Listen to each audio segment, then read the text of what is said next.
সকাল। আজ 21শে ডিসেম্বর। আমরা রওনা দিয়েছি আবার ঘুরতে।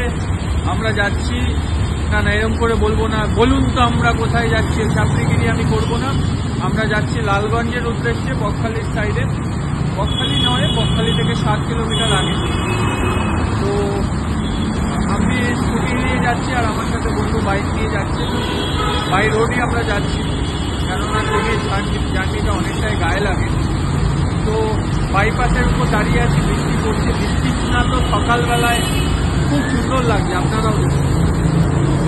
বৃষ্টি মাথায় নিয়ে বেরিয়েছিলাম ঠিক, কিন্তু রাস্তার কিছু বাঁক ঘোরার পরেই বৃষ্টি বন্ধ হয়ে গেল। এবং বৃষ্টি বন্ধ হওয়ার পরে চারপাশের যে দৃশ্য আমরা উপভোগ করতে করতে এগিয়ে চললাম বাই রোড, সেটা ভাষায় বোঝানো সম্ভব নয়। আর দেখুন কি সুন্দর লাগছে, তাই না? যাই হোক, কাজের কথায় আসি। বলে দিই, এই লালগঞ্জে আসতে গেলে আপনারা কিভাবে আসবেন।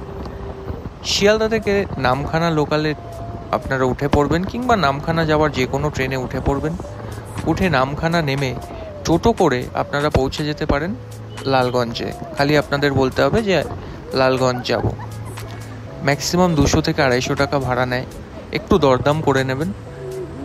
আর যদি আপনারা বাই বাস আসেন, ধর্মতলা থেকে 10 মাইলে নামতে হবে। যে বাসগুলো বকখালি যায় সেই বাসে উঠতে হবে আপনাকে। 10 মাইলে নেমে অটো করে আপনারা আসতে পারেন এই লালগঞ্জে। আর এখানকার যে রেট আছে সেটা ম্যাক্সিমাম 1500 থেকে 1800 টাকা হয়, যদিও বা সিজন ওয়াইজ এটা ভ্যারি করে, সবসময় সেম থাকে না। এখানেও একটু দরদাম করে নেবেন।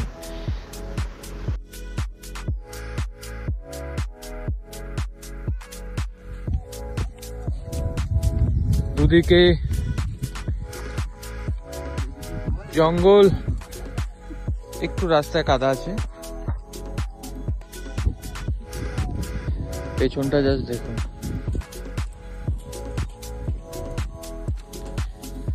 দুদিকে জঙ্গল, মাঝখান দিয়ে রাস্তা করা আছে। এই নিয়ে আমাদের যেতে হবে।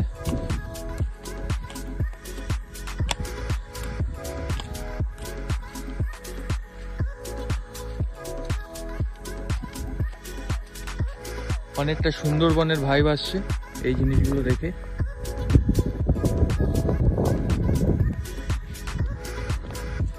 তো চলে এলাম সমুদ্র সৈকতে। একটি অসাধারণ দৃশ্য এখানে দেখতে পেলাম। আমার পেছনে দেখতে পাচ্ছেন সবুজে ঘেরা ম্যানগ্রোভ, আর ঠিক এই পেছনটায় রয়েছে, আমি দেখিয়ে দিচ্ছি, ঠিক এই পেছনটায় রয়েছে সমুদ্র। একদিকে সমুদ্র সৈকত, একদিকে ম্যানগ্রোভ। অসম্ভব সুন্দর লাগছে, অসম্ভব সুন্দর। আপনারা এই জিনিসটা উপভোগ করতে গেলে চাইলে অবশ্যই এখানে আসতে পারেন। কিন্তু আমার মনে হয় এখানে ডেভেলপমেন্ট যেরকম ভাবে হওয়া দরকার ছিল সেরকম ভাবে এখনো হয়নি, আন্ডার প্রসেস। টুরিস্ট স্পট হিসাবে, যে হিসাবে মৌসুমী কিংবা অন্য বিচ ক্যাম্পগুলো হয়েছে, এখানে অতটাও হয়নি। ঘরের কোয়ালিটি সব কিছুই যদি আপনারা বলেন তাহলে এখনো মিডিয়াম, কিংবা যারা একটু একটু ভালোভাবে থাকতে পছন্দ করেন তাদের হয়তো এখানে থাকাটা ভালো লাগবে না। যাই হোক, তবে এইগুলো দেখার জন্য আপনারা আসতেই পারেন।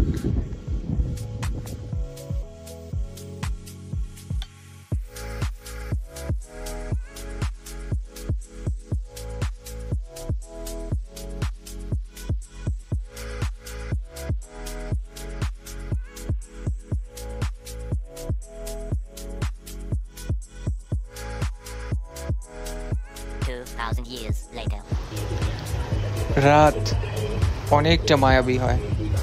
রাতকে মায়াবী করে তুলতে পারে আরও অনেক কিছু।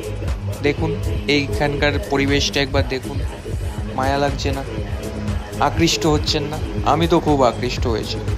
আপনারাও যদি আকৃষ্ট হতে চান তাহলে আপনাদের এখানে আসতেই হবে। প্রসঙ্গত বলে রাখি, এই যে রেটটা আপনাদের বললাম, এই রেটটা খালি থাকার জন্য নয়, থাকা আর খাওয়া পার পার্সন হিসাবে এখানে নেওয়া হয়।